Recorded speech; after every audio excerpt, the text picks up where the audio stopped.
What's up, everybody? It's your favorite rodent's favorite nerd, and today we are... Hold on a second. Today we are looking at the Transform Element Legends class Rattrap. This is on loan to me from Mark M. He was kind enough to send it my way. I still gotta find a way to track down that black arachnia, and I think those are the only two they put out, right? Either way, I'm anxious to take a look at it. I think Transform Element has real potential in the game, so I'm curious to see what they do and how they do it. But in order to do that, we gotta look at this guy, and in order to do that, we gotta start with accessories, which are namely these two pistols. They are cast in gray plastic, and then they have some gold painted accents on them. The sculpts are nice enough, and it's nice to get some extra paint. So for a small little itty bitty thing like this, you won't hear any complaints from me. He doesn't really hold them all that well though, because of the way they decided to shape the hands. Now they did this so that the hands look more natural, which I do appreciate. Unfortunately, it does prevent the guns from kind of fitting in his hand nicely. This one I can't get in to go in the top way at all, so I have him holding it underneath.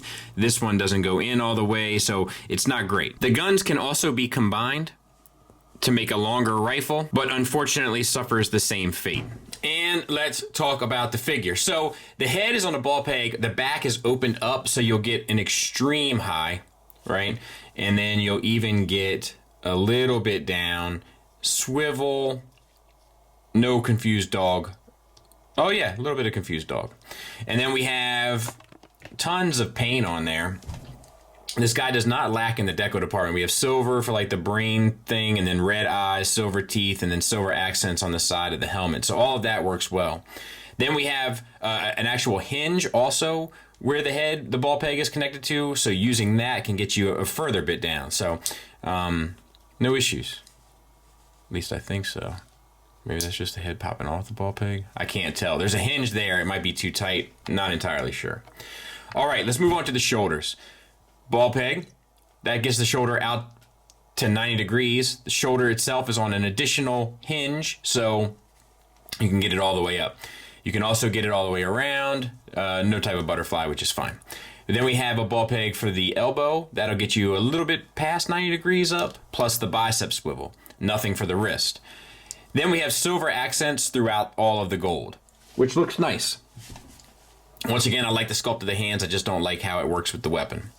All right, then we have the chest piece. We have the rat eyes and nose painted on. No waist swivel, kind of like Iceman, but we have a little bit of a waist pivot, which doesn't do much, and then you can get a reverse ab crunch, but it destroys the sculpt. And then we have paint accents that are kind of following suit down there. For the hips, we have T-jointed ball pegs. That'll get you out for the full Van Damme. It'll get you forward past the full Monty, but I say we just give it to him because the back doesn't quite get there because of all the kibble and stuff, but I think it's fine.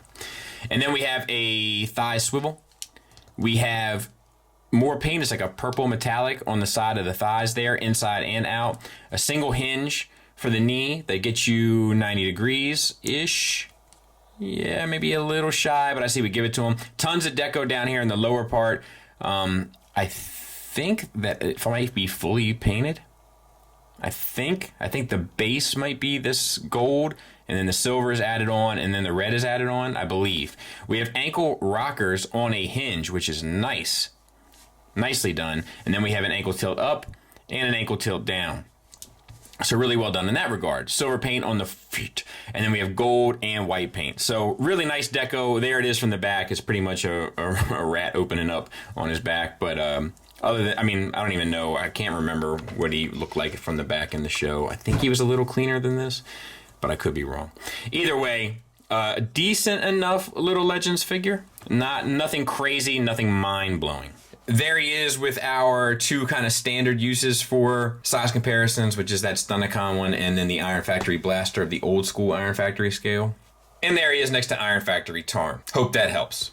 All right, so let's get him transformed. You can take the tail and kind of spin that around. That'll just allow, in my opinion, a little bit more wiggle room for everything else. This whole rat head comes up and it's on a series of hinges. You can just gotta tuck the head. You gotta cover the head, the robot head, with the rat head, and then move this piece around, but just keep it out of the way. Move it around in order to get the rat head up and over. Take the hips, take them down, spin them around. Once you've done so, you can spin the thighs 180 on both sides. And then you have to tuck these legs in so that the kind of shins are laying up against the back of the rat. So it's not the easiest because it's a really tight little space. And then tuck the feet back. And there's just not a whole lot of wiggle room. Then bring the arms on the butterfly, like these, like not the butterfly, but the hinges that allow you to get the extra upward movement. Bring them around.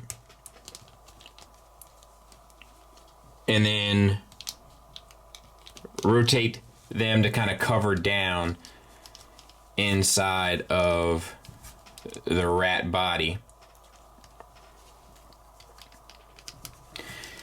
And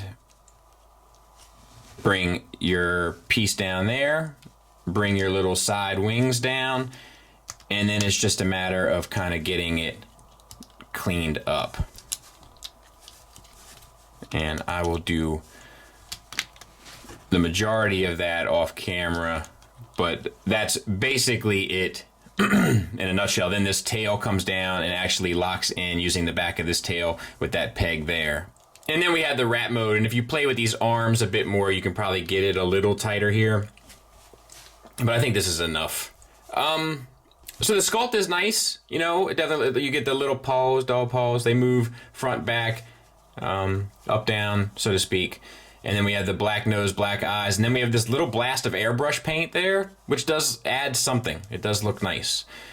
And that's it. I mean, you know, it's just a little, he's just a little fella, just making his way in the world. I don't know.